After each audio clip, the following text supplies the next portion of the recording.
Welcome to Mastering Life's Adventures, an educational podcast about tapping into your true self, the soul, your soul, the substance of your life, to discover what life's ups and downs are really about, and how to have a greater sense of purpose, peace, joy, and fulfillment.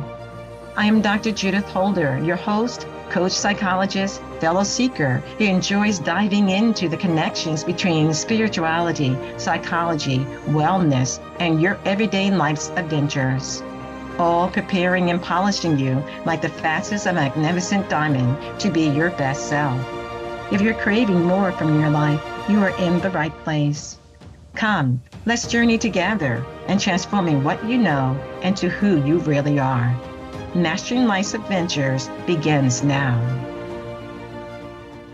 There may be someone in your life you still care about, love, appreciate, adore. But after you talk to them, something in you feels tired. Not physically tired, soul tired. You replay the conversation.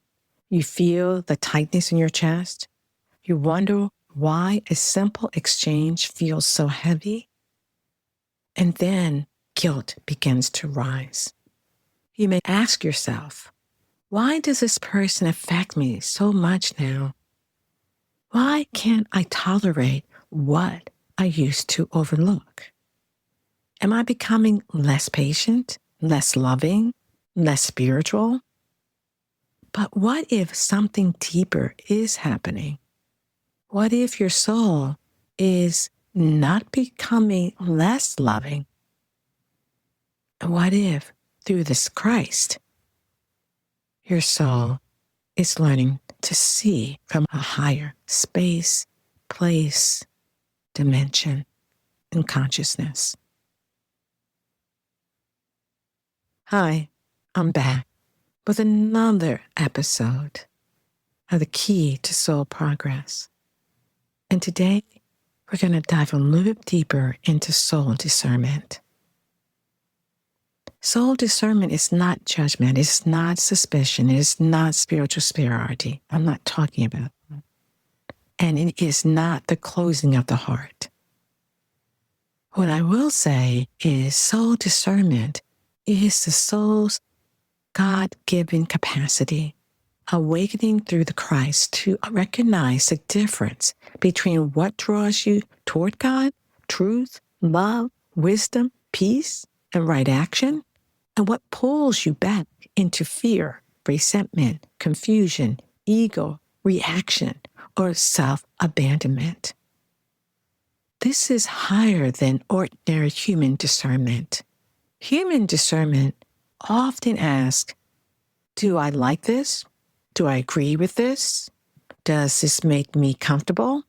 But soul discernment asks, does this draw me closer to God? Does this strengthen the soul, my soul? Does this keep me alive from within? Does this call forth love? Or does it pull me back into an old pattern that keeps me spiritually small?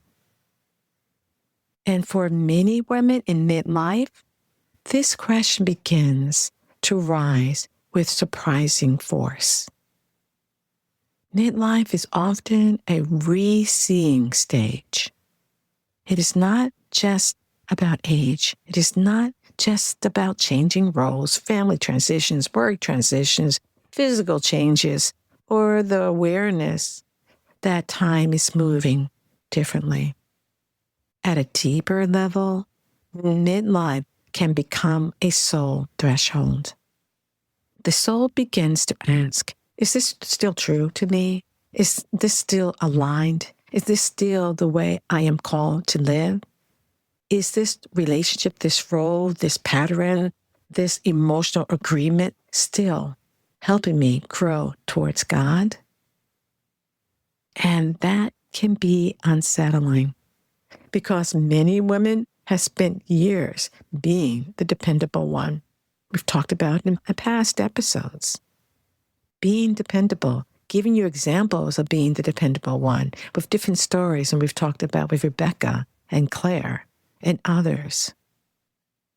But we need to know that the one who listens, the one who smooths things over, the one who keeps the peace, understands everyone, absorbs the tension, and makes room for other people's moods, and can be counted on to make adjustments where adjustments are needed with tension with friends or family members or whoever it may be, even at work.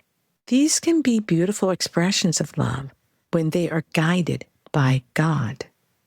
But when they are guided by fear, guilt, obligation, or the need to be approved, they can quietly become self-abandonment.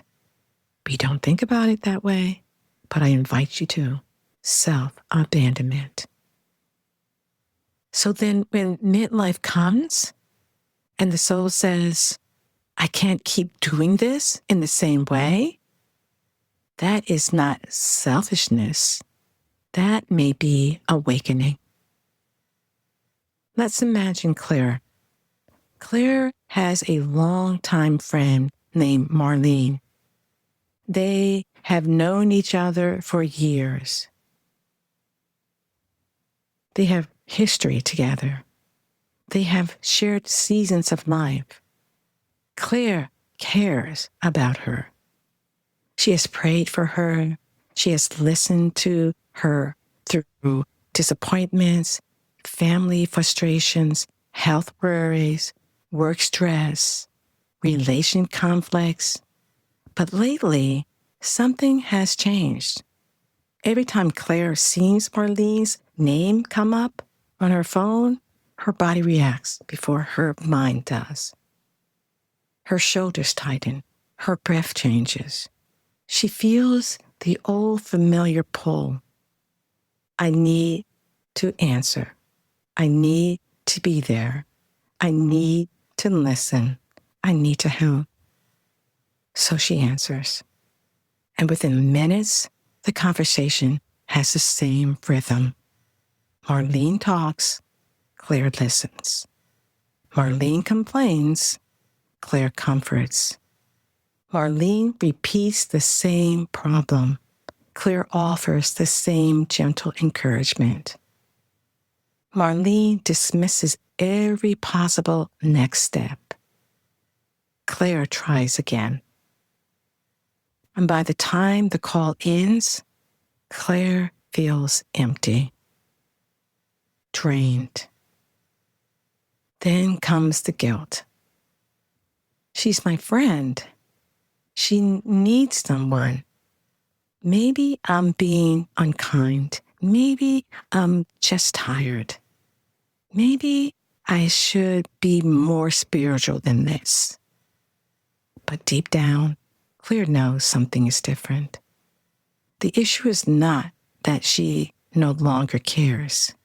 The issue is that her soul is beginning to notice a pattern her personality has been tolerating for years. And this is where soul discernment is important. Think of soul discernment as climbing a mountain. When you are in the valley, you can only see what is directly around you. You see the immediate conversation, you see the person's need, you hear the complaint, you remember the history, you feel the guilt, you feel the obligation. Everything feels close. Everything feels personal. But as you begin to climb that mountain, your view changes. You begin to see the terrain. You see where the path keeps circling around, circling back to the same place. You see where love became overfunctioning. You see where loyalty becomes self-abandonment. You see where patience becomes silence. You see where kindness becomes fear of disappointing someone. And from the higher view, you begin to see not only the person, but the pattern. you begin to see not only the discomfort, but the soul lesson. That is what this episode is about. We are going to walk through 3 elevations. The valley view, where everything feels personal, close. The climb, where the soul begins to separate the pattern from the person. And then the higher view, where Christ helps the soul see the lesson and respond wisely. And through each elevation, the invitation is the same. See clearly, love cleanly, respond wisely. The valley view is where Claire begins. And at the valley view, everything feels immediate. Marlene calls, Claire feels tension. Claire answers anyway. The conversation drains her. Claire feels guilty, then she criticizes herself for feeling drained, not being a good friend. This is often the first place women get stuck. They feel something, but instead of listening to it, they judge themselves for feeling it. Claire might say, "Why am I so bothered by her now? Why do I dread this call? Why can't I just be patient?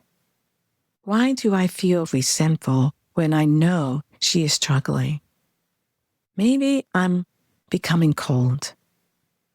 Maybe I'm not as loving as I thought." This is the valley view. Everything feels personal. Everything feels close. Everything is interpreted through guilt. But guilt can be a confusing force. Guilt can make spiritual growth look like selfishness. Guilt can make boundaries feel like rejection. Guilt can make discernment feel like judgment. Guilt can make peace feel like something you are not allowed to have until everyone else is okay. That is why the first layer of discernment is so important. And that first level is emotional discernment. Emotional discernment asks, what is happening inside me? It notices. It does not instantly accuse. It does not instantly obey the feeling. It does not instantly make the other person wrong. It simply pays attention.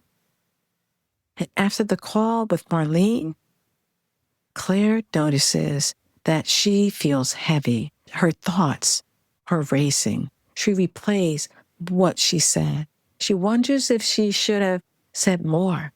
She feels responsible for Marlene's sadness, frustration, and stuckness. That noticing matters. The feeling is not the whole truth, but it may be a signal. Sometimes discomfort comes because the ego has been challenged. Sometimes irritation comes because we do not want to grow. Sometimes defensiveness comes because someone touched an unhealed wound.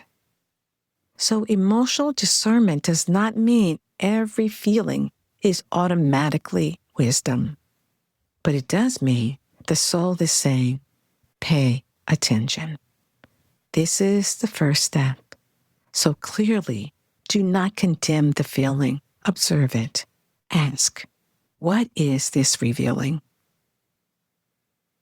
This is where many spiritually sincere women get confused. They believe patience means endless tolerance. They believe love means unlimited access. They believe compassion means always listening. They believe forgiveness means returning to the same emotional pattern as though nothing has been revealed. But that is not always spiritual maturity. Sometimes it is fear dressed up in spiritual language. Sometimes it is guilt pretending to be love. Sometimes it is a habit pretending to be loyalty. Sometimes it is self-abandonment pretending to be patience. That is a hard truth, but it is freeing one. Because there is a difference between being irritated because your ego did not get its way and being disturbed because your soul recognizes that something is spiritually out of order, out of alignment. There is a difference between judging someone's soul and discerning a pattern. There is a difference between rejecting a person and refusing to keep cooperating with what is unhealthy. Soul discernment asks Claire, see the difference. It teaches her, I can love this person, but I do not have to absorb this pattern. That is the beginning of freedom. See clearly, love cleanly, respond wisely. The second elevation is the climb. This is where Claire begins to pause. She does not immediately answer the phone out of habit, but lets it ring. She notices the guilt rising. She notices the old obligation. She notices the fear of being seen as uncaring. Then she prays. Not a long, dramatic prayer, just quietly turning inward and upward. Christ, Jesus, my Lord, that exists within me, around me, to see clearly. Help me love cleanly. Help me respond wisely. That is the climb. The climb is the space between discomfort and wisdom. It is the place where Claire stops asking only, why does this person drain me? And begins asking, what is this pattern revealing? This brings us to the second layer of discernment. And that second layer is relational discernment. Relational discernment asks, what pattern is happening between us? This is where Claire begins to see more clearly. With Marlene, the pattern is not simply that Marlene has problems. Everyone has problems. Everyone has seasons when they need support. The deeper pattern is that Marlene keeps returning to the same pain without taking responsibility for any movement. Claire keeps becoming the emotional container. Claire keeps offering the strength. Marlene keeps handing over heaviness. Claire keeps leaving the conversation feeling responsible. This is not one phone call. This is an emotional agreement. Marlene does not have to say it out loud for Claire to feel it. The agreement is, I will pour this onto you, and you will carry it for me, right? And Claire's unspoken agreement has been, I will keep making myself available even when my soul is weary. That is what the climb reveals. Relational discernment asks, is truth welcomed here? Is this relationship mutual? Can I be honest without being punished emotionally? Do I have to shrink to keep peace? Am I being invited into love or pulled into an old world? Is this mine to carry? And that last question is very important. Not every emotional pull is a divine assignment. Not every need is yours to meet. Not every crisis requires your immediate access. Not every person who drains you is asking for love in a way your soul is meant to answer. Sometimes the most loving thing is not to carry the pattern. Sometimes the most loving thing is to stop participating unconsciously in it. That is the climb. There is a powerful example in the life of Jesus. Jesus was surrounded by human need. People wanted healing. They wanted teaching. They wanted answers. They wanted access. They brought their sickness, their sorrow, their confusion, their longing, their demands, and their expectations. And yet Scripture tells us that Jesus withdrew himself into the wilderness and prayed. That is a profound spiritual teaching. Jesus did not withdraw because he lacked compassion. He withdrew because his first alignment was with the Father. He did not allow every demand, every crowd, every urgency, every human need to determine his movement. He served from divine alignment. This is essential for Claire, because Claire may believe that if she steps back, she's becoming less loving. But Jesus shows us something higher. Love does not mean constant availability. Love means alignment with God the Father. Through the Christ, love becomes rightly ordered. Think about this. Love knows when to speak. Love knows when to be silent. Love knows when to stay. Love knows when to withdraw. Love knows when to comfort. It knows when and how to tell the truth. Love knows when a soul needs presence. Love knows when a pattern needs interruption. And Jesus also taught his disciples to be wise as serpents and harmless as doves. That is soul discernment. Wise as serpents, clear seeing, spiritual intelligence, awareness of patterns, recognition of what is moving beneath the surface, and harmless as doves. No cruelty, no contempt, no revenge, no superiority, no hardening of the heart. See clearly, love cleanly, respond wisely. The third elevation is the higher view, climbing up that mountain to the higher view. This is where Claire begins to see from the soul rather than only from the personality, the ego persona. And at the valley view, Claire says, Marlene drains me.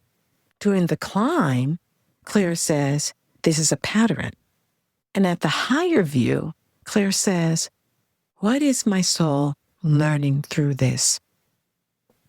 That is the shift. Because not everything that drains you is meant to be rejected. Sometimes what drains you is teaching you where you need healing. Sometimes what drains you is showing you where your ego is still easily hooked. Sometimes what drains you is revealing where you still want approval. And sometimes what drains you is showing you that you are trying to get peace from a person who cannot give it. We're asking of something consciously or unconsciously or subconsciously for a person to give us something that is not meant for them to give to us. It is meant for us to look higher to our God self, to our soul self that is being and walking the path to Christ, to God, and get that awareness at that elevation, the higher elevation. But sometimes what drains you is showing you that you have been calling something love when it really may be fear in disguise. This is why soul discernment must be through the Christ. Must be through the Christ. Because without the Christ, discernment can become criticism. Without love, discernment can become coldness. Without humility, discernment can become superiority.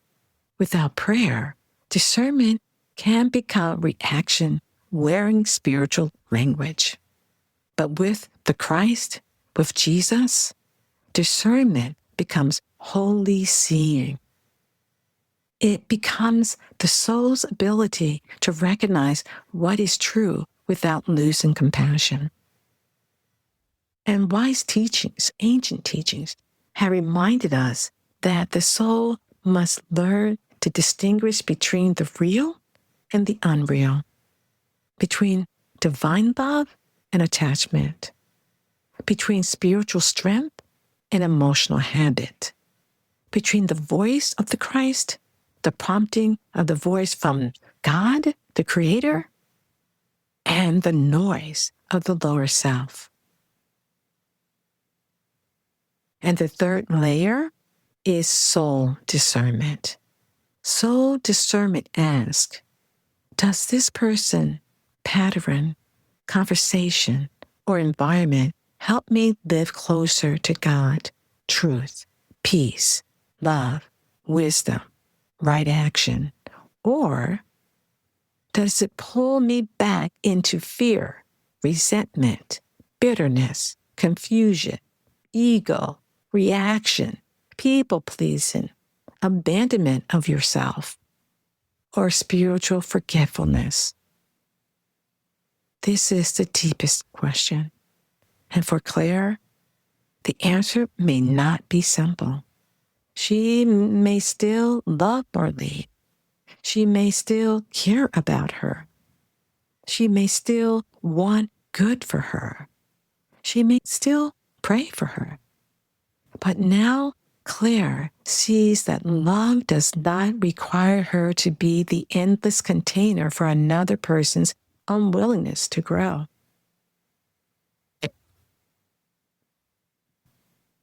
She sees that listening is sacred, but it can become unhealthy when it replaces the other person's responsibility. She sees that compassion is beautiful, but it becomes distorted when it costs her inner obedience to God. So Claire does something different. The next time Marlene calls, Claire pauses. She does not answer from guilt. She prays first. Then she calls her later when she is centered. And when the conversation begins to move into the same old pattern, Claire speaks gently but truthfully. And she says, Marlene, you know how much I care about you.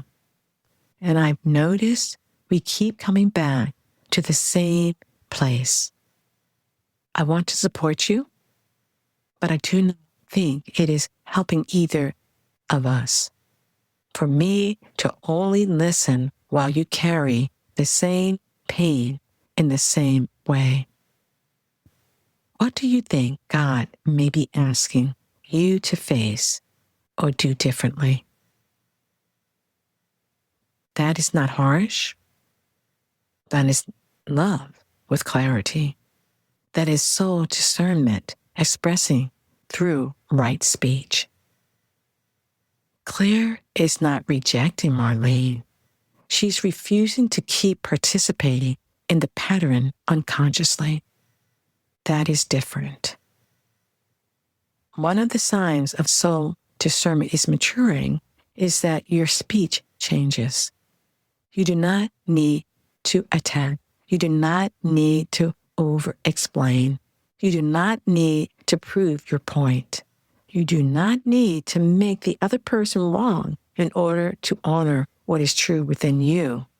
Right speech may sound simple.